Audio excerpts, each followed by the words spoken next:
কুমুদিনীর জীবনের অন্যতম সেরা দিন ছিল আজ। বেশ অনেকদিন ধরেই বিয়ের আয়োজন চলছিল। বন্ধুবান্ধব, আত্মীয়-স্বজন সবাই এসে গিয়েছে। ঘর আলো করে বিয়ের উৎসবের সুর, আলোর ঝলকানি, সেজেগুজে মানুষের মেলা। কিন্তু কুমুদিনীর মনের ভিতর একরাশ চিন্তা। এক অজানা ভয়ের ঢেউ তার হৃদয় জুড়ে ভেসে বেড়াচ্ছে।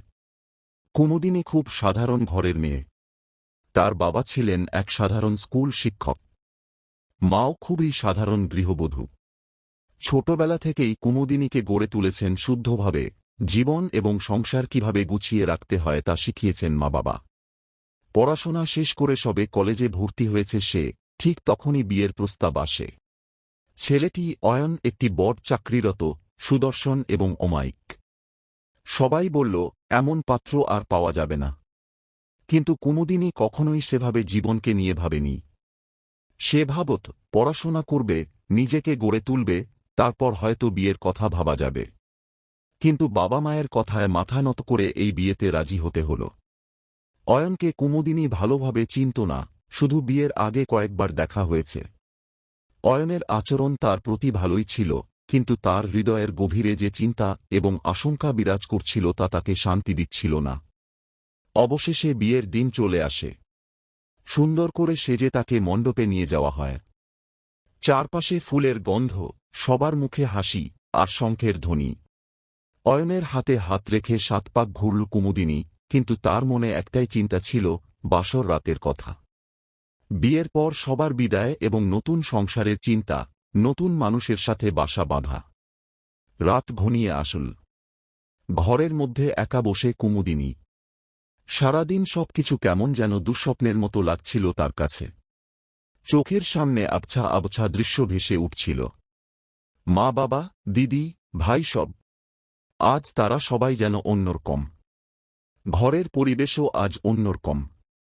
অয়নের বাড়ির সবাই খুব ভালোভাবে তাকে গ্রহণ করেছে। কিন্তু সেই বন্ধনটি যে কতটা শক্তিশালী বা সে কতটা নিরাপদ, তা জানার জন্য তার অধীর আগ্রহ। জানলা দিয়ে বাইরে তাকিয়ে দেখল, চারদিকে সবকিছু শান্ত। শুধু শীতল হাওয়া গাছের পাতা সরিয়ে যাচ্ছে। তার বুকের ভিতর ধুকপুক শব্দ হচ্ছিল। এ সময় দরজার কাছে পায়ের শব্দ শুনতে পেল। তার মনে হল, হয়তো অয়ন এসেছে। তার মুখোমুখি হওয়ার জন্য প্রস্তুত নয় সে, কিন্তু সেই মুহূর্তটি অদ্ভুতভাবে ঘনিয়ে এল। দরজা খুলে অয়ন ভিতরে ঢুকল। তার মুখে এক ধরনের প্রশান্তি এবং মিষ্টি হাসি ছিল, যা কুমুদিনীর সমস্ত ভয়কে কিছুটা কমিয়ে দিল। অয়নের চোখে মায়াবী আলো ছিল, যা তাকে কিছুটা আশ্বস্ত করল। অয়ন আস্তে আস্তে এসে কুমুদিনীর পাশে বসে।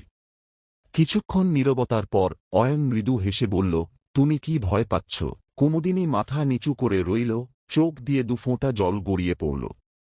অয়ন তার হাতটি ধরে বলল, এই ভয় তোমার ঠিক নয়, কুমু। আমি জানি, তোমার মনে অনেক চিন্তা। কিন্তু তুমি নিশ্চিন্তে থাকো। আমি তোমার সব ভয় দূর করতে চাই।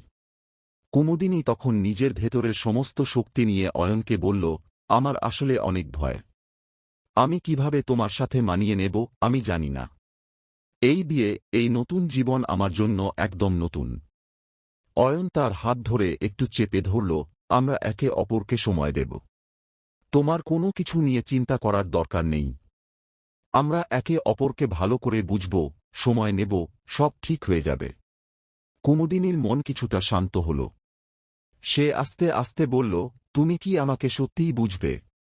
অয়ন তার দিকে তাকিয়ে বলল, আমি তোমার জীবনের বন্ধু হতে চাই।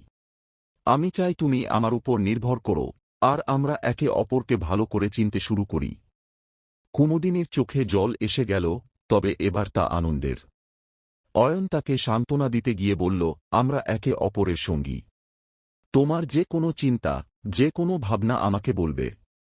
আমি সবসময় তোমার পাশে থাকব। কুমুদিনী ধীরে ধীরে নিজের ভিতরের ভয়, আশঙ্কা সব ভুলতে শুরু করল। অয়নকে তার একান্ত আপন মনে হল। বাসর রাতের ভয় তার মনে থেকেও রইল না। অয়ন ধীরে ধীরে কুমুদিনীর কাছে এসে বলল, আজ থেকে আমরা একে অপরের, তুমি আমার আর আমি তোমার। সেদিন রাতে কুমুদিনী নতুন জীবনের প্রথম পদক্ষেপ নিল। তার ভয়, অশান্তি সব কেটে গেল। অয়নের মিষ্টি কথা, নরম স্পর্শ তাকে এক নতুন অনুভূতির মধ্যে ডুবিয়ে দিল। বাসর রাত ছিল তার জীবনের এক নতুন অধ্যায়ের শুরু, যা সে কখনো ভুলবে না। সেদিন রাতের পর থেকে কুমুদিনী এবং অয়ন একে অপরের আরও কাছাকাছি চলে এল। তাদের মধ্যে গড়ে উঠল এক মধুর সম্পর্ক, যা ক্রমেই আরও গভীর হয়ে উঠল। জীবনের প্রতিটি মুহূর্তে তারা একে অপরের সাহচর্যে এগিয়ে গেল, আর সেই রাতের স্মৃতি তাদের জীবনে এক বিশেষ স্থান নিয়ে রইল।